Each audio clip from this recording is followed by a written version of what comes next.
When I'm out and working on the go, I am doomed to having at all times two devices with me, a phone and a tablet. And for a long time, I've been desperate for a solution which would allow me to at least leave the phone at home. Now there are several solutions out there and today's is one of them. I'm Anton, Nagy, this is Pocketnow, and you're watching the ASUS Fonepad unboxing. Let's go check it out. At the end of the day, there are only two types of people. Those who dismiss the idea of a tablet having an earpiece right from the start, and those who, well, are like me and prefer this. This is the box of the ASUS Fonepad with a nice image on the front and the ASUS branding on the bottom. Nothing else special. We have a picture of the device's side, and that's really it.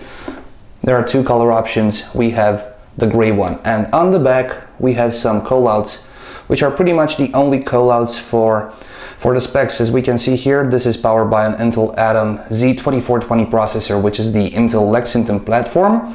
It's got 1 GB of RAM, 16 GB of storage, of course wireless, Bluetooth, and all the usual stuff. But let's go ahead and unbox it with the obligatory, not scissors this time, but the knife. So let's jump in and pop open the box. It should slide out nice and easy. And put the top to the side. We are greeted with the Fonepad itself on the top, as you'd expect. We'll put that to the side too and see what we have here. As usual, we have lots of literature, which is black and white, not really interesting. More literature. Then we have a micro USB to USB syncing and charging cable, very interesting, alongside with a wall wart, a charger, which is, as you can see, with a European plug. Everything is awesome. Let's put everything to the side and take a look at the Fonepad itself. This is it. Let's take a quick look around the device real quick. Right on top we have what's probably the biggest selling point of the device. It's the earpiece, because this tablet acts as a phone.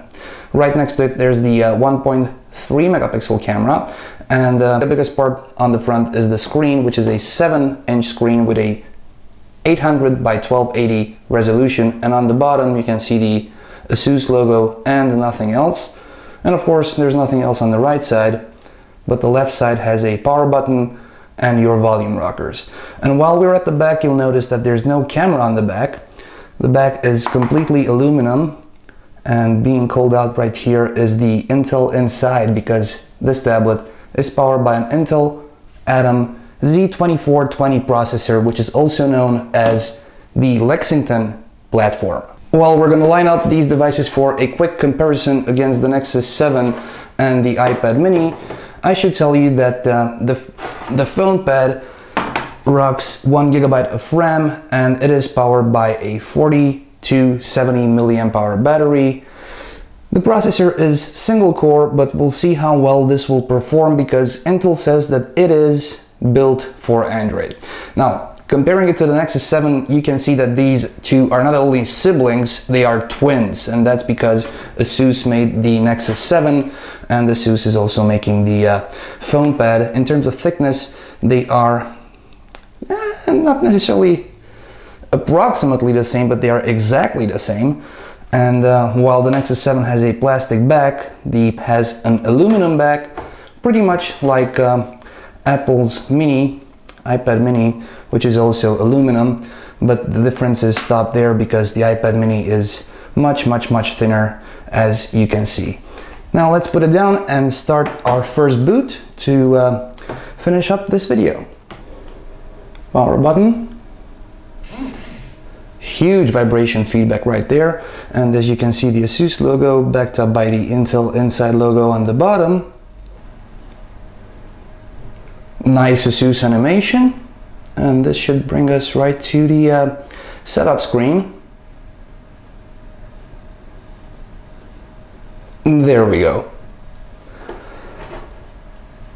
That's it for today, everyone. Make sure to continue watching Pocketnow, because there's more coming of the ASUS Fonepad, including comparisons and the full review. Follow Pocketnow on all the usual social media channels. I've been Anton.